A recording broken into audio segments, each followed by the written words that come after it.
I was really young, and what I remember, because it's so long ago, I remember being in the hospital. I was in the ICU, and the doctors kind of told me what that I was going to be what we consider incomplete para. And at the time, they didn't know exactly how much damage was done because it was kind of still new, and I had to let my body heal and things of that nature. So it was difficult. Um, it was difficult because I was able to walk, and then the next day I wasn't able to. But so it was a shock. It was more of it was a shock.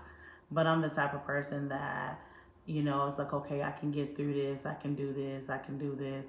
Um, and, I was just thinking I was still alive, but, at such a young age, like I said, all I kind of remember is that, I was shocked. I was shocked on just the whole situation. I just didn't know what all was going to happen or what all could happen. Excuse me. So I think when I first found out, I was just more of a shock of how my life was going to be.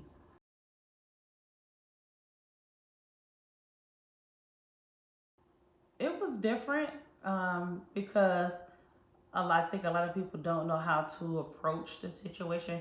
I think they were more shocked, just like I was. The one person that kind of really supported me was my mom.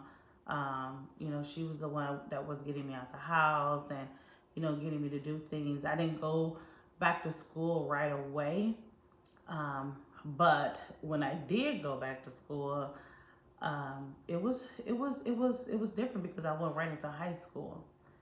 So that I graduated eighth grade because I was in eighth grade. I got shot the seventh through eighth grade year, and I didn't go back to school right away. So I got into eighth grade, and I just did what I had to do to graduate. They actually put me in one room. I didn't go to different classes and different stuff like that. So I basically was kind of in one room where the teachers came and taught, or was this teacher that was in the classroom.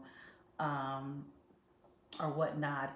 At that time, I think they were trying to really kind of figure out how to work the programs with individuals with disabilities because at that time, um, they had all individuals with disabilities basically in kind of one room, and there were different learning, I would say different learning capabilities.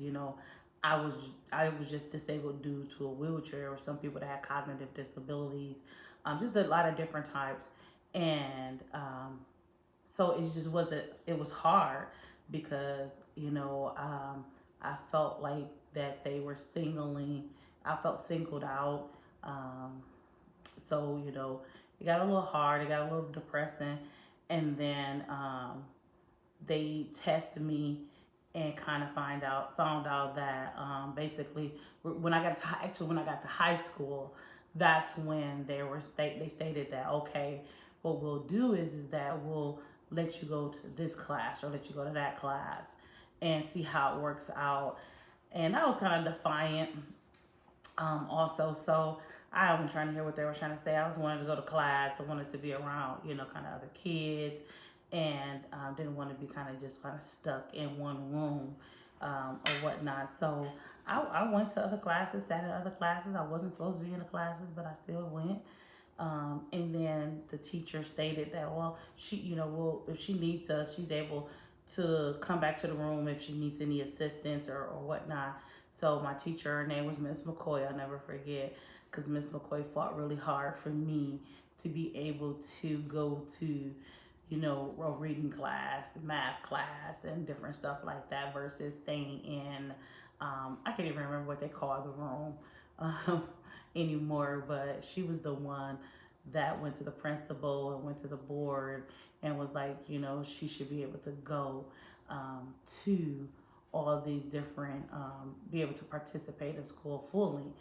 And the one exception that they stated is if I went to the bathroom, I had to have an assistant with me because what if I fall or anything like that, which I thought was stupid.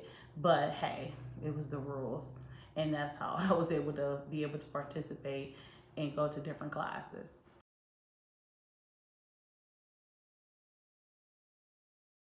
The world, um, because I was the type, I'm the type of person that I wanted to get out and do things. I wanted to live life to the fullest, and learning that um, the world is not accessible is was the hard thing. I like to shop. I like to, go out. Stay at hotels. I like to fly.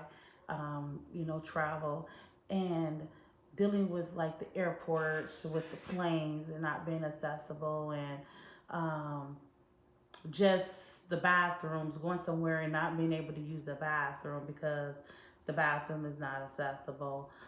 Going somewhere and it has stairs and you can't get in because they have stairs. Going somewhere and they have these high tables and you're in your chair and you're sitting lower, and so you can't, so things like that. It was just adjusting to, just adjusting to the world. Um, is what was hard for me. Was difficult, and today it's still difficult. It's a lot easier, but it's still, you still have your challenges. I still go to places and people look at me like, "What are you doing here?" Like, I come because I want to.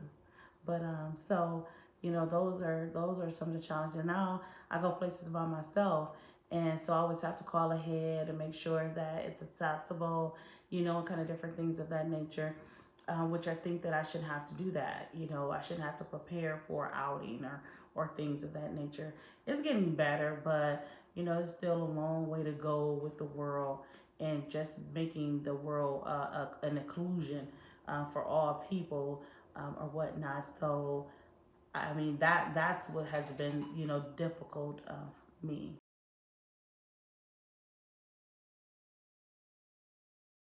To be open minded, to be open minded, um, and just to be able to, so you'll be able to understand what it does or what it takes daily for an individual with a disability to even get up, to get dressed, to bathe, to leave out the house, to go to work, to prepare to go to work, to cook, to clean, things of that nature. I always say a lot of us don't have what they call assistants or whatever. I'm the type of, I do it all by myself. I cook, I clean, I bathe. I do everything on my own, and I just want people to understand that it takes a lot for someone that's disabled. Everybody's abilities are different, but to be understanding that it takes a lot for us to get out, and we want to be treated equal. I know I want to be treated equal, but still don't forget that I can't walk up no stairs, so don't forget that, but just be mindful that we want to have a life, we want to be a part of life, and so just be open-minded with the process.